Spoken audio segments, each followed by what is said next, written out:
Hello friends, எல்லோரும் எப்படி இருக்கிறீங்க? இன்றைக்கி நம்ம என்ன பண்ண போகிறோம் பார்த்திங்கன்னா, பாசி பயிரில் சாம்பார் பண்ண போகிறோம். ஸோ இதுக்கு தேவையான பொருள்லாம் பார்த்திங்கன்னா 2 தக்காளி, ஒரு பெரிய வெங்காயம், ஒரு பச்சை மிளகாவை 4 கீறி வச்சுருக்கிறோம், 5லேருந்து 6 பல் பூண்டு, மசால் பொடி. பாசி பயிரை வந்து நீங்கள் ஒரு 10 to 15 மினிட்ஸ் முதைய தண்ணியில் ஊற வச்சுருங்க. ஸோ இப்போ வாங்க எப்படி சாம்பார் பண்ணலான்னு பார்க்கலாம். ஃபஸ்ட்டு குக்கர் அடுப்பில் வச்சுட்டு தேவையான அளவு எண்ணெய் ஊற்றிக்கோங்க. ஒரு 2லேருந்து 3 ஸ்பூன் வந்து எண்ணெய் ஊற்றிக்கோங்க.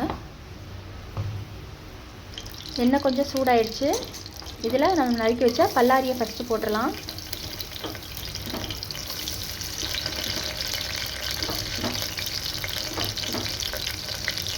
பெரிய வெங்காயத்தை போட்டு நல்லா வதக்கிக்கோங்க.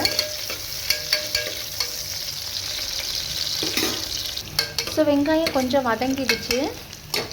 வதங்கினதுக்கப்புறம் அதில் நம்ம நிறைய உரிச்சு வச்சுருந்த வெள்ளைப்பூடு, கீரி வச்சுருந்த ஒரு பச்சை மிளகா, இதையும் சேர்த்து நல்லா வதக்கிக்கலாம்.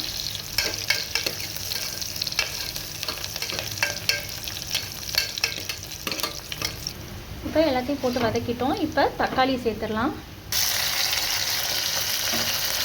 தக்காளி சேர்த்து நல்லா வதக்கிக்கலாம். தக்காளி கொஞ்சம் நல்லா சுருங்க வதங்கட்டும்.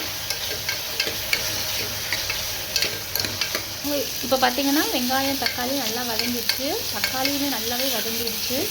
ஸோ இப்போ நம்ம அடுப்பை சிம்மில் வச்சுட்டு மசாலாலாம் ஆட் பண்ணிவிடுவோம். 1/4 ஸ்பூன் மஞ்சள் தூள், 2 ஸ்பூன் இல்லை மசால் பொடி,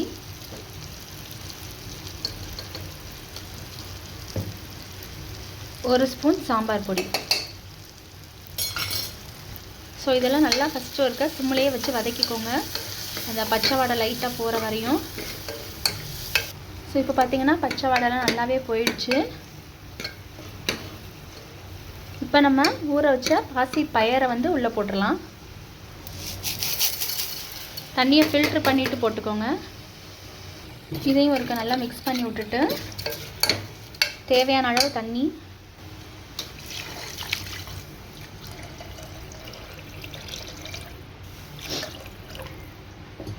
தண்ணி ஊற்றி நல்லா மிக்ஸ் பண்ணிக்கோங்க.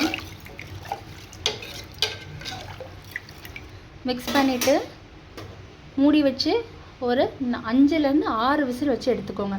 ஸோ நம்ம மூடி போட்டு 5லேருந்து 6 விசில் வரட்டும், எப்படி இருக்குன்னு பார்த்துடலாம். இப்போ வந்து பார்த்திங்கன்னா பயிர் நல்லாவே வெந்துடுச்சு. இதை வந்து இந்த மாதிரி கரண்டி வச்சு நல்லா மிக்ஸ் பண்ணிக்கலாம்.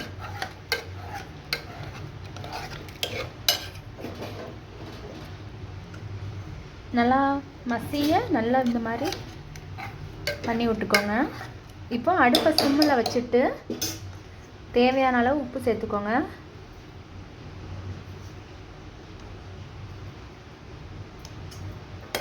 உப்பு சேர்த்து ஒரு 2 கொதி மட்டும் வரட்டும். நல்லா திக்காக இருக்கும். இதை நம்ம இட்லி, தோசைக்கு, சப்பாத்திக்கு எதுனாலும் வச்சுக்கலாம். இதை ரைஸுக்கும் நம்ம சாப்பிட்டுக்கலாம். இது வந்து இப்போ நல்லா கொஞ்சம் கொதிக்கட்டும். அதுக்குள்ளே நம்ம இதுக்கு தேவையான தாளிப்பு சேர்த்துடலாம். இதில் தாளிக்கிறதுக்கு பார்த்திங்கன்னா நெய் சேர்த்துக்கலாம். ஒரு 2 ஸ்பூன் நெய் சேர்த்துக்கலாம்.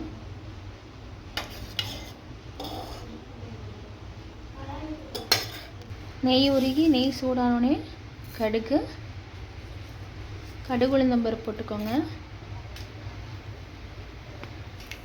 கடுகு உளுந்து நல்லா வெடித்தோடனே வத்தல் போட்டுட்டு அது கூடவே கருவேப்பிலை சேர்த்துக்கோங்க. இப்போ இந்த தாளிப்பை நம்ம இதில் ஊற்றிடலாம். சேர்த்துட்டு நல்லா ஒரு கிண்டி விட்டு அவ்வளோதான், நம்ம அடுப்பு ஆஃப் பண்ணிட்டு இறக்கிடலாம்.